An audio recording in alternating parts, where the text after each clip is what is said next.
Men who It's have children true. with women and won't marry them. Oh, what is this like? I was recently introduced to a word which, thank the Lord above, I escaped, evaded when I was younger. A situationship?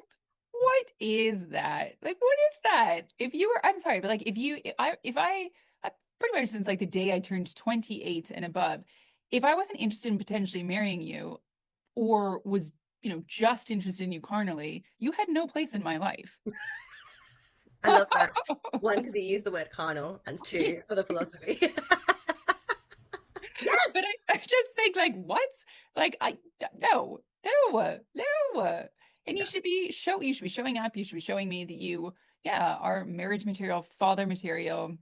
But also I do wonder how much, internet dating and the evils of Instagram and everything else that's evil on the internet, has made people pickier. Because I think, if you sort of rewind 100 years, people didn't, you'd have the occasional outlier who'd like go travel off and go live somewhere else. But I think a lot of people actually still do live relatively close to home. But more people go out now, more people leave the home, more people are also just on their phone. So even if they're going to live in their same sort of catchment area, they might be interacting or at least seeing people from all over the world in abundance more than when we were younger.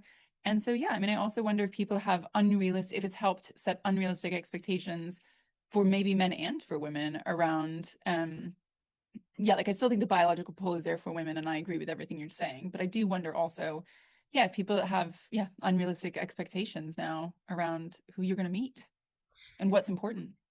I agree. And we have an episode on dating and we touch Mhm. on this a little as well. So if you're interested in hearing about that, so give that episode a listen. Yeah, it's this idea. I mean, I'm too early in meeting my husband really for internet dating, so you have a lot more experience. But it does make sense to me, like, if you can open an app of which there are multiple options, let alone once you get into apps, there are multiple options. It is this kind of like, okay, but someone could be better, someone could be better, someone could be better, Mhm. And when you form relationships with people that you meet in real life, you are not, you get to know them without constantly running this mental checklist Mhm. about I need to find them sexy now, I need to find them funny now, I need them to be earning whatever now. um Mhm. it again, it's not a realistic way of judging attraction, of judging suitability of a partner. You can't know everything about somebody the minute you meet them, and you grow together. My Yeah. husband and I are probably very different people now than when we met. And our relationship is very different now than when we met because it goes through cycles. And, because I couldn't open an app and be like, oh, next, so quickly. And so I do agree with you. Yeah, that's another complaint against in the sort of manosphere is too big, but like in the sort of, I don't know, man talkosphere, the women have these unrealistic checklists for men when they meet them. And that has a much more valid complaint to me than this whole father denial of fatherhood thing, because I've met those women. I could have been that woman. Like, I Mm. get it.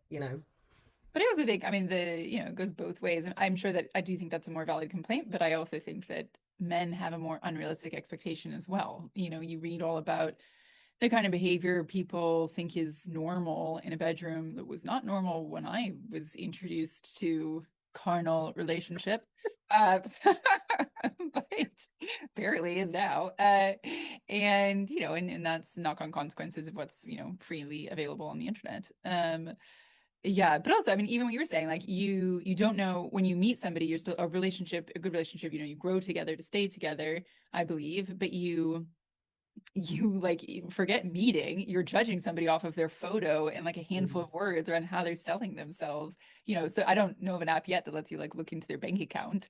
So it becomes just purely visual. And I don't know about you, but when I look back on kind of some of the like big love chapters of my life, there's a few people in there, my husband included, who would take all the boxes and is very handsome and beautiful. But I mean, I was in love with some people who there is no way I would have swiped yes to. Like, no way. But we spent years together really happily, you Yeah. know? So, Yes. Same. Where does this live? Men, well, this is the traditional point of view. Men are more visual. So, mm. like, a woman has to be hot physically for a lot of men. And that obviously is a complaint that women have. It's a kind of, I don't know, is it shallow? I guess it is what it is.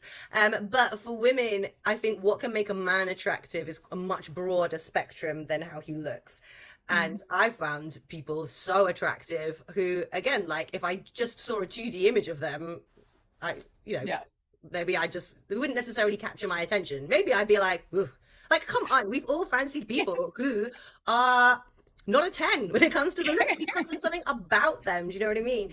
Their Mm. personality, their vibe, their way of saying something, the way that they carry themselves. These are very attractive personality traits that you just cannot get on swiping. And I don't know, is it more common for women, do you think, to find other things, um, that are not just looks attractive in men than vice versa?